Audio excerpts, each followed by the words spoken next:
Oh, chocolate girl, wow, you're looking like something I want. I'm finding out I'm your little Asian friend, well, she can come if she wants.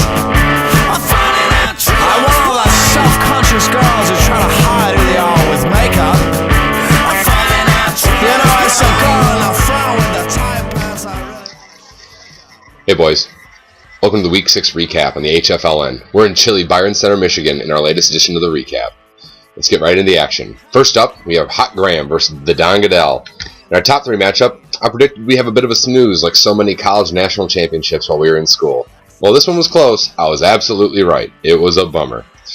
The Don Goodell never owned the lead in this matchup. The Don's boyfriend, Matt Ryan, only plopped 13.74, and the terrible Bengals defense scorched out a -6. But in a bright spot, DeMarco Amda MVP Murray knocked out another 20-plus point game.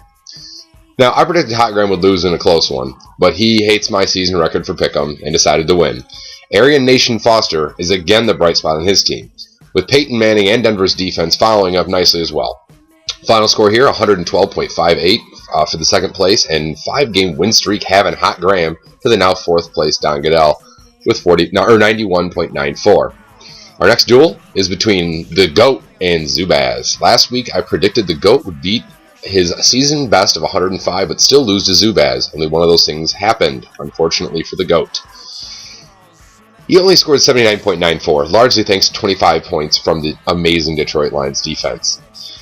They scored 32.25% of his total score this week. The G and GOAT should no longer stand for greatest, but now ghastly for having such a terrible score again. Zubaz came out and marked his territory thanks to Luck, who continues his utter dominance of any defense he faces by scoring 25.6 this week. He has now scored over 20 in every game except for one where he fell 0.12 points short of that mark. Plus, his Bengal twins, Mohamed Sanu and Giovanni Bernard, banging out another 39.7 points this week. This is just a beating through and through. Final score here, with the highest score of the week, 120.80 for Zubaz to the ghastliest of all time, 79.94. Next up is a skirmish between Joykinoff and Breezy Bushes. Joykinoff, in this reporter's opinion, is the most well-rounded team in the league. And they continue to show that this week against the Jacksonville Jaguars of our league, Breezy Bushes. Jay Cutler and Matt Forte combined for 49.34 of Joykinoff's total score. Team namesake and Wayne State Warrior Joyke Bell added 15.7, and Matt Bryant decided this week he'd break double digits. Jerk. Breezy, let's see what they got. Breezy only had a few bright spots in their dismal lineup.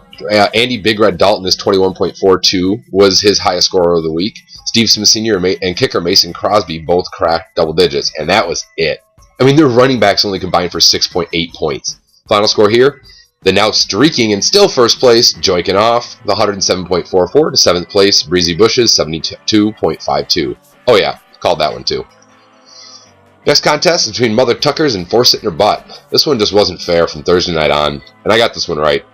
Mother Tuckers had the cojones to start Thank You T.Y. Hilton, and he went off. 223 receiving yards and a touchdown for the 4th best score in the HFL this week with 28.3. After that start, Mother Tuckers never relinquished their lead. Force It tried though, and had a really consistent game, but in order to win, you need consistency and a touch of flash. You had no flash today, Force That. You had no flash. With 5 players scoring double digits, not a single one broke past 15 points.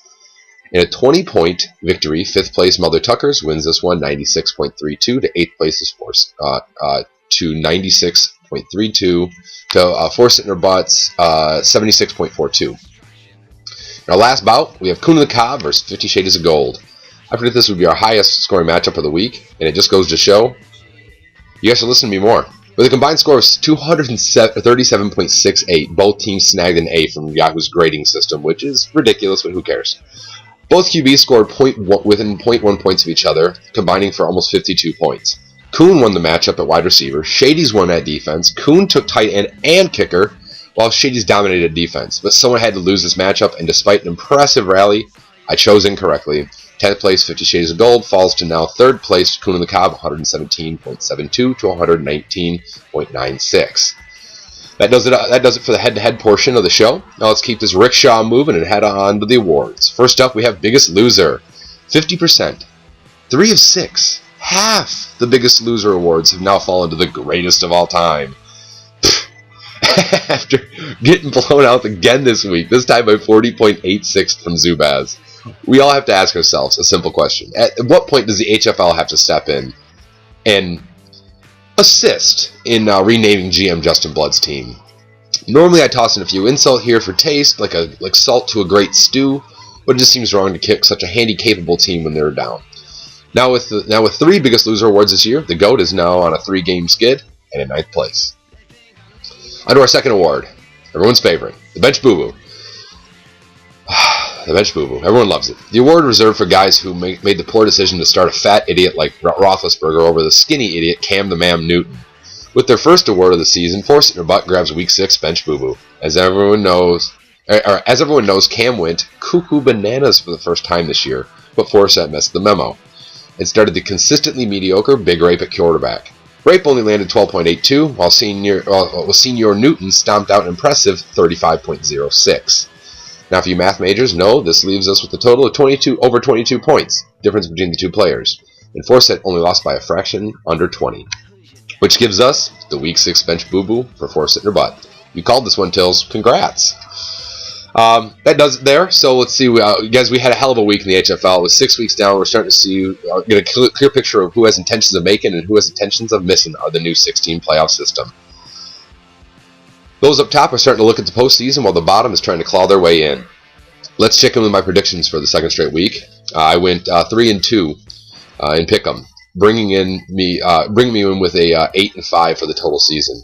Still waiting on that perfect week though. So let's try that. Week 7. Here we go.